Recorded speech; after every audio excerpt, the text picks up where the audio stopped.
The niche, my customer decided they did not want a larger niche. As a rule, what I do is I take out that stud, and these are 2x6, so I'm glad my customer declined on this, but normally I cut this stud out and cut that stud out at about 17 inches, 17 inches from the top to the bottom, because by the time I put in a 2x4, that's 3 inches, so now it shortens to 14 inches, and then from 14 inches, my tile and my thin set and all that stuff, wallboard, tile, thin set, etc., now it shortens down to about 13 to about 12.5 inches in height. And then from left to right, I'm usually going out about 28 inches, everything finished, everything said and done.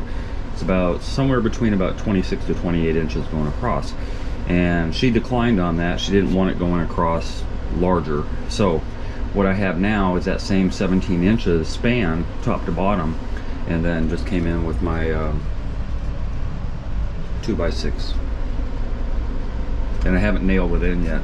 And for some odd reason, this wall is really off because it's hitting the back of here, but I still have extra left. So I don't know, those 2x6s were shorter back in the day, I guess. I don't know, but I have an electric planer, so I'm just going to plane off all this excess, and then once my customer approves of this, I'll go ahead and screw it in, and that's it.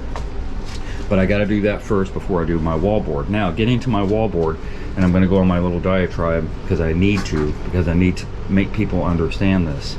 A lot of people get fixated on backer board. I'm going to do hardy backer. I'm going to do, you know, a cement board, a tough cement board that won't wick up water and all that stuff.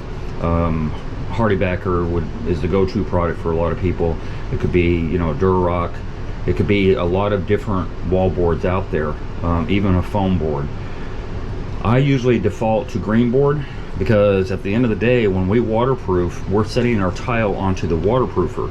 Whether you use Kerdi on your walls, whether you use the liquid topical membrane like I do, the makeup of the wall board is irrelevant. I could put cardboard up here. If I could get a cardboard that was dense enough that I could actually encapsulate all of these 3 walls with a very dense cardboard, I'm very comfortable putting cardboard up here, because we're not attaching our tile, you see, to the cardboard. We're attaching it to the waterproofer, and the cardboard happens to be behind it. So that's my mantra, and that's my take on it for years and years. Specifically with Durarock, what I realized when I first started using it back a long time ago is between the studs, 16 inches between the studs, I can push on the Durarock and it gives. I don't like that give. It's not rigid enough. So I want something rigid. And Hardy Backer would be a product that would be very rigid, but it's very difficult to work with and very difficult to shave off edges and stuff like that. So I don't like it. And that's the reason I use green board. Green board has, it's impregnated with a mold and mildew resistant chemical. So I feel better about using it than just plain sheetrock. But, you know, same as I said before, we're attaching whatever is behind it is irrelevant. We're attaching it to the waterproofer. And that's why I use green board by default. Having said that, I have used other boards when the need arises. So I decided to go with a different backer board, which I like a lot. It's called Triton. And Triton is a great backer board. Triton. Triton is a great backer board for a lot of different reasons. It's very rigid, it's solid and all. It does all the things that I want it to do as far as rigidity. But it's also light. It's not a cement board. I don't know what it's made of. It's just very convenient. And I can take a razor knife and I can shave off edges and stuff like that, just same way as I can do with sheetrock. So that's why I like it. So I got 6 sheets of the Triton downstairs, and I'm going to bring that up and start using that. Another thing I want to talk about backer board. Typically I'll use sheetrock screws, 1¼ inch sheetrock screws. And there's, again, mantras out there because rules and all this stuff dictates that you have to do this and you have to do that, or else they're going to be a failure. And I have to see the failure first before I believe it, because I just can't go along with the crowd and say, well, I'm going to do it this way because the book tells me to. And I've never seen what everybody talks about, that if you don't use a screw that I forget the term about it, but if you don't use a screw like this, that's, you know, like not a steel, that it's not going to rust out and all that stuff. Again, we're waterproofing our backer board where the screw heads are at, so no water is ever going to see the screw. There's some type of chemical reaction that mixes with wallboard and a steel screw, like a sheetrock screw, and that's garbage. I just don't believe it, because again, there's no moisture penetrating into the screw holes with your backer board and all that stuff, so I'm not into that at all.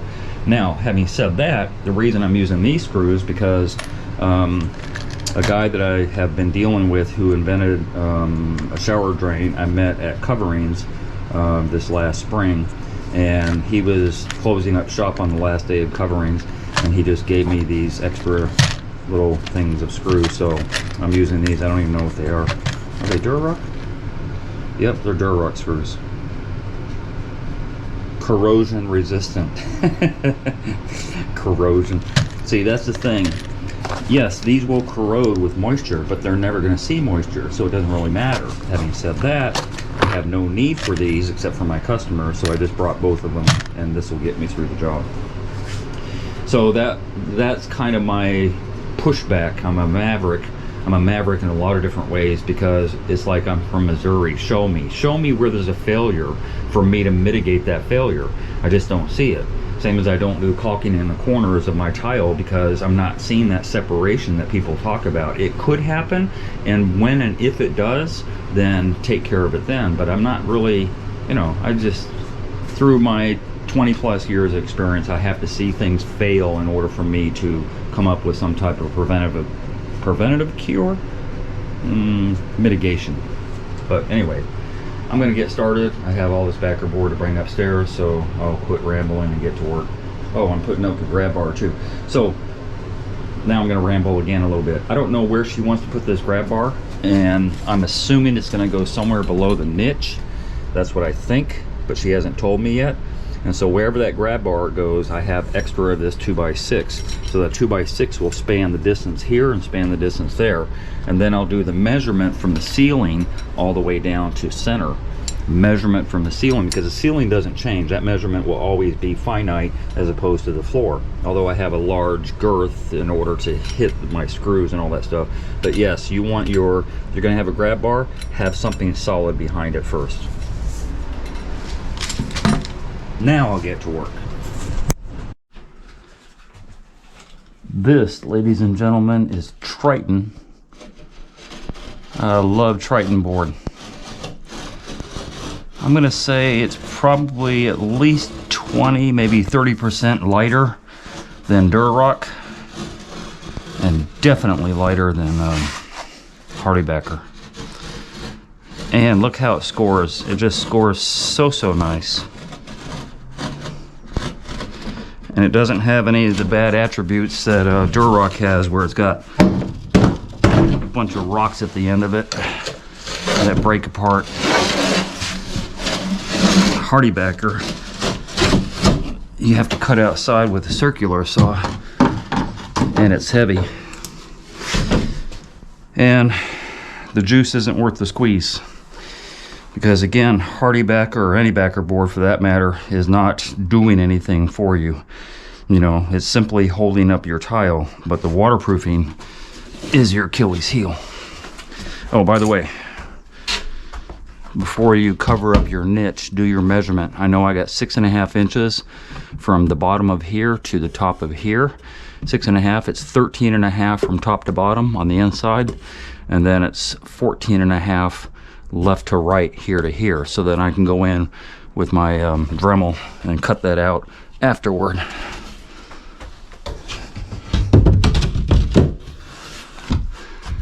Look at that. Oh, I'm so good at measuring and cutting and cutting. That's so beautiful. Yes. So I don't want that to fall. These screws are actually coming in very handy. I like them. By the sheer nature of this board, they recess really easy, but they also have a larger head, you know, which keeps them from like going all the way through. I mean, they will go through if you put too much torque on it, but Yeah, I like these free screws that I got. This is a scabbing that I did for my customer's grab bar, and the scabbing is extra wide. Instead of just one 2x6, I put two 2x6s there because she said she wanted it at an angle, and I don't know which angle she wants it at, but I want to make sure there's something there girthy to hold on to. And so yeah, doing a grab bar, even if it was over here, I would do the same type of scabbing, so that when you, I think there's 3 screws per side, so when you screw in, you're literally screwing through the tile after you drill the hole in the tile, and then screwing straight through the board. That's very, very sturdy and anchored very well with my 3.5-inch screws everywhere. So this is just the mundane process. Probably one of the most boring days that I have. Cutting and putting wallboard up is just not fun. Not difficult, it's just not fun, and it takes a long time. Well, it takes a long time to do it right. And then I have to go around this window, which is never fun either.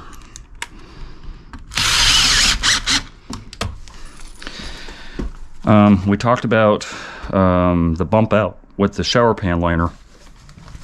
When the wallboard, as I said, is raised above it, and in this case it's about 1.5 inches, and as I told you, it'll be lower down there. It's about 3/4, maybe 1 inch or so. When it pushes up against that double fold, it pushes it, it compresses it down. So there's that. So the bump out's never been relevant to me. And then what it causes a void right there at the pan liner, and that's going to get filled in with some rocks. So since I'm not using Dura rock, I'll go outside and I'll get a hammer and literally knock off some rocks and stick those rocks in there to push back that pan liner, and then that will get filled in with some thin set. So that's how I mitigate that. And the same thing goes on here, where there's going to be a void between the pan liner, the double fold, and here, because again, the backer board is pushing up against that, which creates that void. So you want that filled in. And that's how I make it happen. Oops.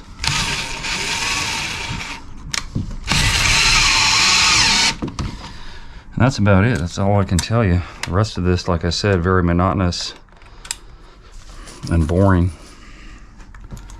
I might come back. And so I'll just get my Dremel out and cut directly through there. It's, let's see, 13.5 in height.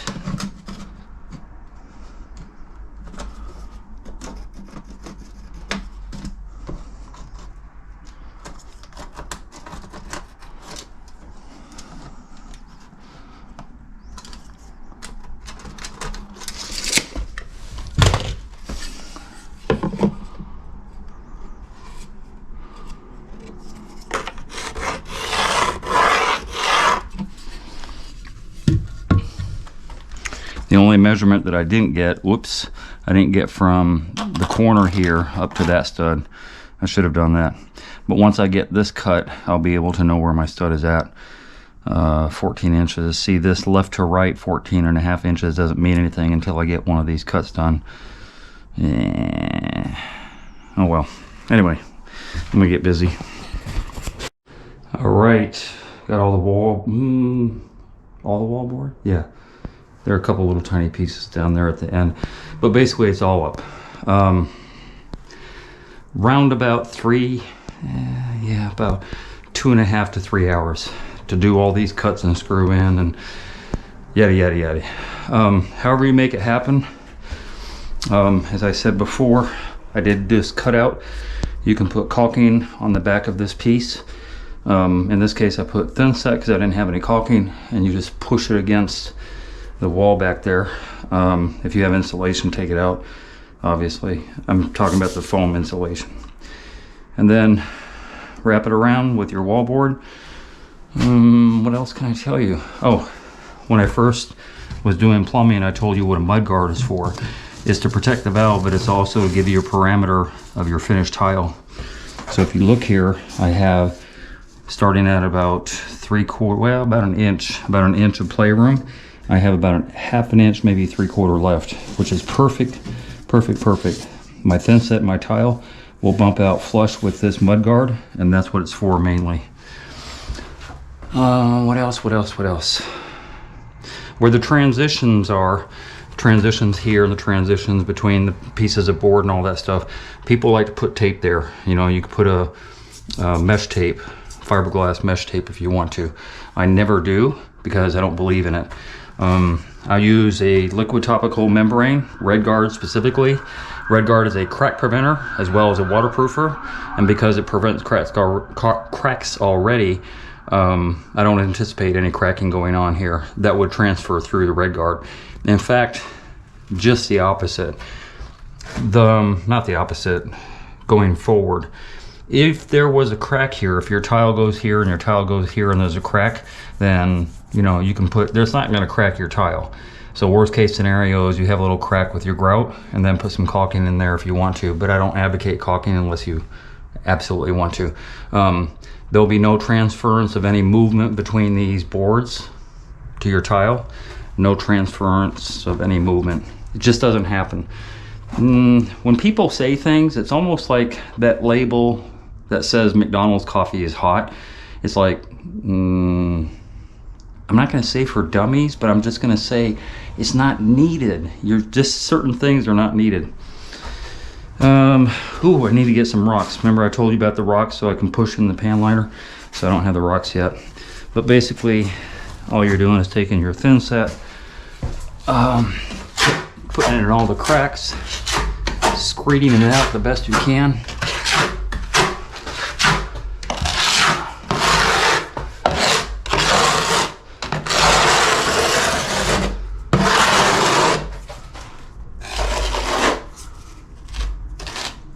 Hit all your fastener areas.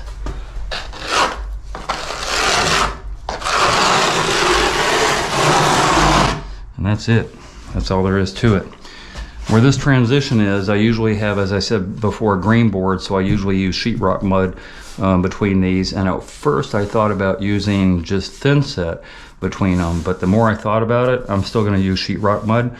I just feel better about it. Some of this is bumped out a little further than the wallboard, so it's going to be easier to taper off sheetrock mud. Same on this side. The sheetrock is bumped out a little further than the wallboard, so it's going to be easier to use sheetrock mud to feather it out to about here. So so that's what's going on there.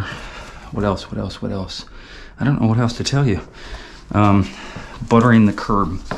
I've never, ever, did I say ever? Been concerned about perforating my curb, because people are like, don't perforate your curb, you're hitting your shower pan liner. But I told you already, your shower pan liner is a backup. It's not your first line of defense. You have 3 lines of defense before your pan liner ever would kick in. So your tile and or your grout would be your first line. You have, I'm going to be doing buttering on this curb. I always butter my curbs. It does a lot of things. It covers all my fasteners, ties everything together, makes everything kind of monolithic, and it also gives me a secondary surface to put my Red Guard on. Aqua Defense, Hydroban, Curdy, whatever you want to use to waterproof your curb. This is where the most care needs to be kicking in, because this is the area for the most part where things can fail, and oftentimes do, with operator malfunction. So I've been buttering my curb since forever, and I just feel it's a better way to go,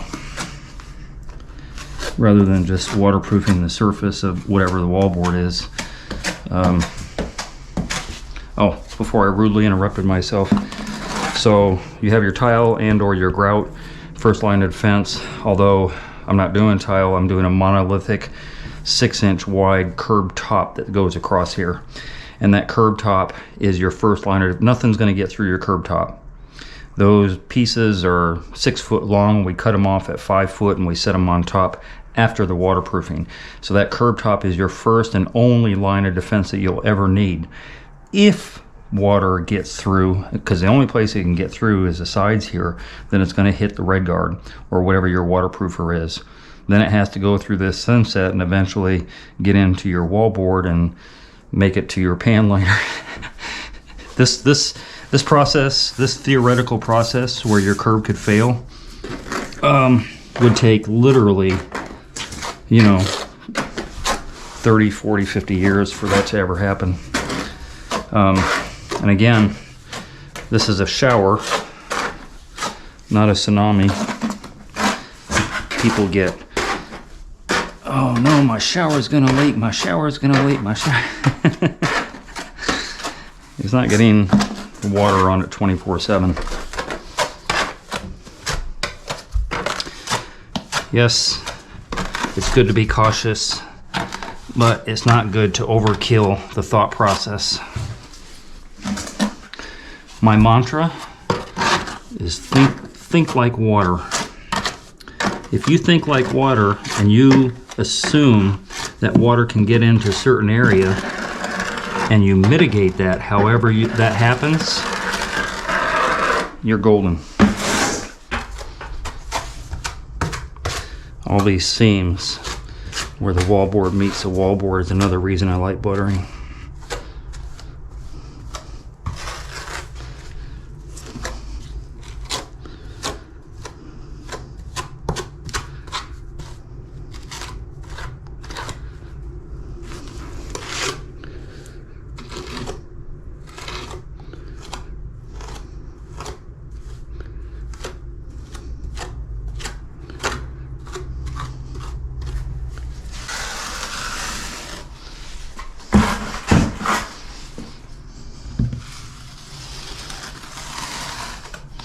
Wondering what that is?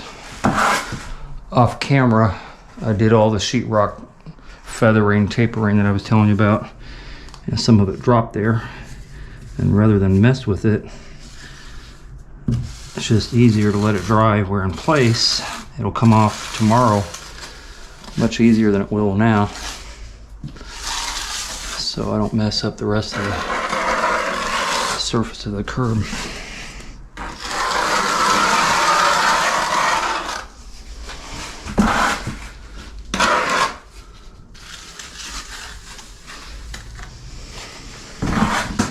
That's good enough. And we move on to the rocks. So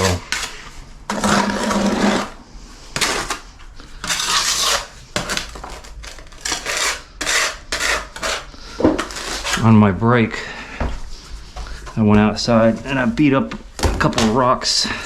So I have different size pieces for this corner area. If you guys didn't watch the previous stuff, I talked about this void that exists because of the wallboard that pushes on the pan liner fold. So you fill that void in with some rock and thin set over that and you're good.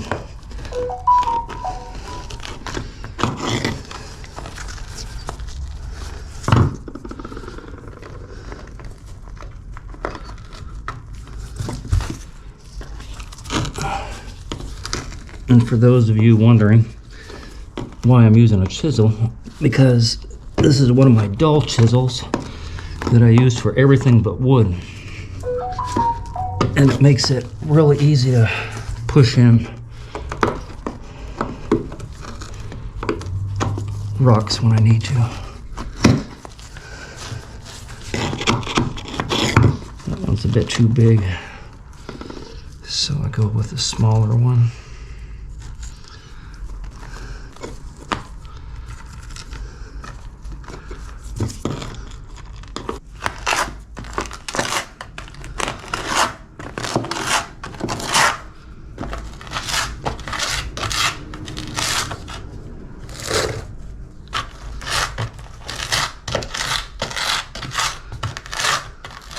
And then a little bit later, I'm going to screed thin set all around the perimeter, and I won't show it because it's boring.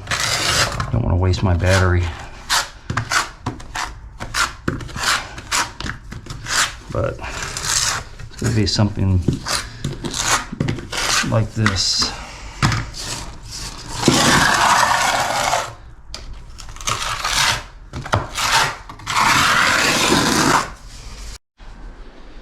Alright, this is the next day.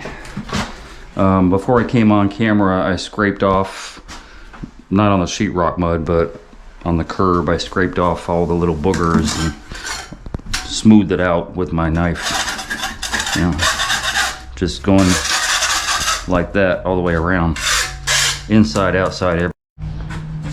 Then I mixed up some extra mud, kind of get things more perfect, although they don't have to be. Just one of those weird things that my camera had a little hiccup going on, so I had to fix that.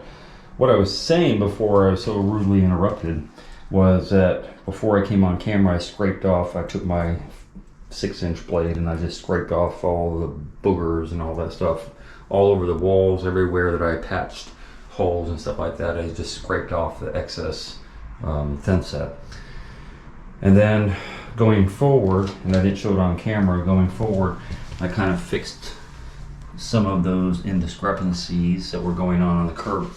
And you know, as tile guys, we try and get as perfect as possible, even though everything's going to be covered up. You know, the mantra is that the prep is the most important part, because we all know that we're going to be following our prep with tile. So yeah, even though arguably it doesn't need to be done, I did it anyway on the curb and as well as the walls. So I took my sheetrock mud and I feathered out even more so that all of this is flat, I believe. Yes. So from the wall to that wall, it's all flat because of feathering. Feathering made sure that it was. And my tile always goes out probably 5 inches, about 5 inches past all of this anyway. When I started waterproofing the entirety of my shower, I continually saw problems with the shower pan being wet, saturated, and all that stuff, which is why I started red guarding the entirety, right? And just took care of that problem altogether, solved that problem dead in its tracks 8-9 years ago. Then 3 or 4 years ago, Flow Effects came along to make a product to make the same thing happen. And it's funny too, because back then I was getting a lot of flack. If you go to my videos, I've been on YouTube now 14 years, and you go back, you know, 10, 11, 12 years ago, and read the comment section where I'm doing a shower pan. Oh, I can't believe it, you're such a hack, you're waterproofing the entire surface of the pan. No, don't do that, don't do that. And nowadays, what are we doing? Waterproofing the entire surface of the pan. Even with Flow Effects, even though they call for a sheet membrane, they can also use a liquid topical membrane after the collar is put on, and they can make it all waterproof. And so I'm kind of a maverick, but I'm also Nostradamus, because I see things in the future as they're going to be. You know, same as I'm raising my wallboard. I never saw that happen. And then lo and behold, it's in the TCNA manual to raise your wallboard. Which, my take on it, it was recently put in there. I doubt very highly, if you go back, say, 10 years ago to the TCNA manual, they never advocated for a gap.